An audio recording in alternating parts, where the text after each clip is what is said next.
प्रणाम मित्रों। तो चलिए आज हम लोग आदिकाल से संबंधित एक प्रश्न की चर्चा करते हैं और इस प्रकार के प्रश्न आपकी परीक्षा में पूछे जा सकते हैं। प्रश्न है, आदिकाल की राजनीतिक, धार्मिक, सामाजिक, सांस्कृतिक एवं साहित्यिक परिस्थितियों की विवेचना कीजिए अथवा आदिकाल की प्रेरक परिस्थितियों पर प्रकाश डालें। अर्थात आदिकाल की जो राजनीतिक, धार्मिक, सामाजिक, सांस्कृतिक एवं साहित्यिक परिस्थिति किस प्रकार थी, यानी कि वह किस राजनीतिक, किस धार्मिक और सामाजिक, सांस्कृतिक एवं साहित्यिक परिस्थितियों में हिंदी साहित्य का आदिकाल पला और बढ़ा है, उसके विषय में इस प्रश्न के उत्तर में आप लोगों को लिखना है। और यदि इस प्रश्न को इस प्रकार से भी पूछा जाए कि आदिकाल की प्रेरक परिस्थितियों पर प्रकाश डालें, तब आप लोग इसी प्रकार से उत्तर लिखेंगे कि जो आदिकाल की प्रेरक परिस्थितियां वे इस प्रकार हैं, जिसमें से पहला हो जाएगा राजनीतिक, फिर धार्मिक, सामाजिक, सांस्कृतिक एवं साहित्यिक। इसी प्रकार से आप इन दोनों के प्रश्नों के उत्तर लिख सकते हैं। तो चलिए देखते हैं कि इस प्रश्न के उत्तर को हम लोगों को किस प्रकार से लिखना है। हिंदी साहित्य के आरंभिक काल को विद्वानों ने आदिकाल के नाम से अभिहित किया है। इसका समय आचार्य शुक्ल जी ने 1050 विक्रम संवत से 1375 विक्रम संवत तक माना है। आदिकाल को समझने के लिए उसके परिवेश एवं युगीन वातावरण को समझना आवश्यक है। इसी दृष्टि से राजनीतिक, धार्मिक, सामाजिक एवं सांस्कृतिक परिस्थितियों को क्रमिक रूप से देखा जा रहा है। अर्थात हिंदी साहित्य के प्रारंभिक काल को आदिकाल नाम दिया गया है और आचार्य रामचंद्र शुक्ल जी ने इसका समय 1050 विक्रम संवत से 1375 विक्रम संवत तक माना है। तो आप लोग इसका जो समय काल है वह याद रख सकते हैं, क्योंकि यह एक नंबर के प्रश्न यानी वस्तुनिष्ठ प्रश्न में पूछा जा सकता है। सर्वप्रथम हम लोग आदिकाल की राजनीतिक स्थिति या परिस्थिति के विषय में जानेंगे। आदिकाल की राजनीतिक परिस्थिति बदतर थी। हर्षवर्धन का श्रेष्ठ साम्राज्य पतित हो चुका था। उत्तरी भारत पर यवनों के आक्रमण हो रहे थे। 8वीं शताब्दी से लेकर 15वीं शताब्दी तक भारतीय हिंदुओं की शक्ति एवं सत्ता इस्लाम सत्ता के आगे क्षीणतर होती गई। इस विविध मनः स्थितियों के परिवेश में ही साहित्य में कोई एक प्रवृत्ति प्रधान नहीं रह पाई।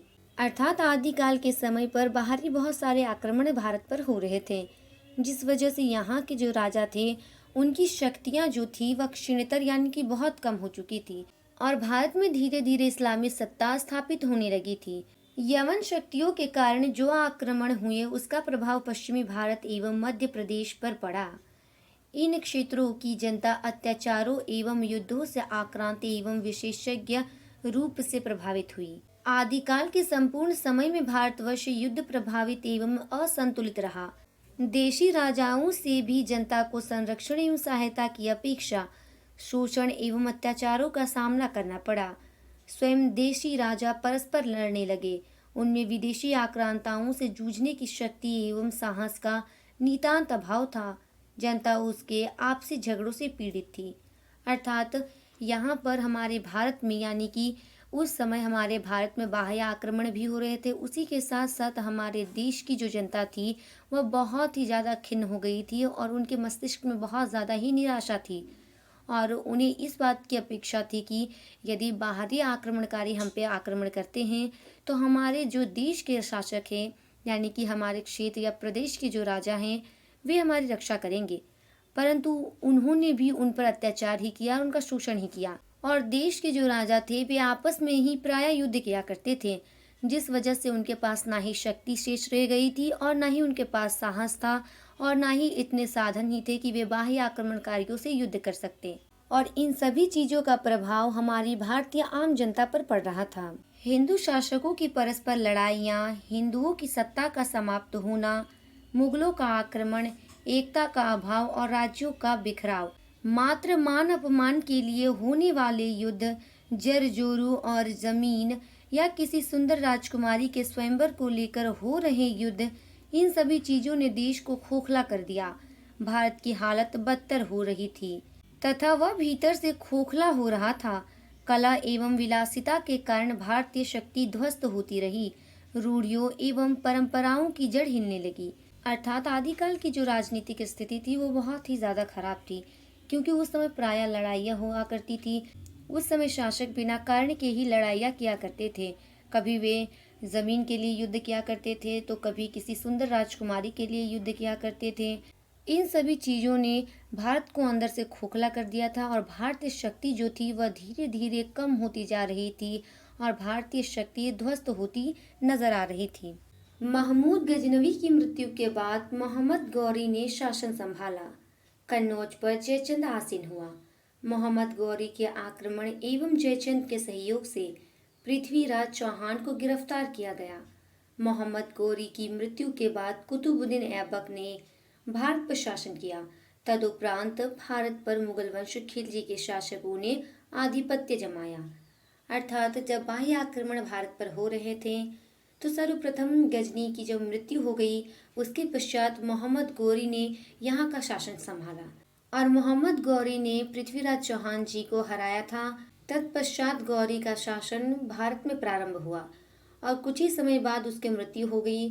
उसके बाद उसका जो एक गुलाम था कुतुबुद्दीन ऐबक, उसने गुलाम वंश की स्थापना की और भारत में बाह्य आक्रमणकारियों का शासन प्रारंभ हुआ। अव्यवस्था, लूटमार तथा बिखराव के इस परिवेश में कवियों ने दरबारी आश्रय ग्रहण किया और उनकी प्रशस्ति तथा शौर्य के गान लिखे। आदिकालीन साहित्य ऐसे ही परिवेश में पनपा और विकसित हुआ। राजनीतिक परिस्थितियों के फलस्वरूप ही आदिकाल की प्रमुख प्रवृत्ति वीर एवं श्रृंगार की बनी। कविगण स्वामी सुखाय रचना किया करते थे। चारण एवं भाट अपने आश्रयदाताओं को प्रेरित करने एवं सुखी करने के लिए काव्य रचनाएं करते थे। अर्थात आदिकाल की जो साहित्य की राजनीतिक परिस्थिति थी वह इस प्रकार थी कि जितने भी कवि थे वे दरबारी कवि हुआ करते थे, यानी कि वे किसी न किसी राजा के संरक्षण में रहा करते थे और वे सदैव केवल और केवल स्वामी सुखाय रचनाएं करते थे, यानी कि वे लोग ऐसी रचनाएं करते थे जो कि उनके आश्रयदाता को अच्छी लगे।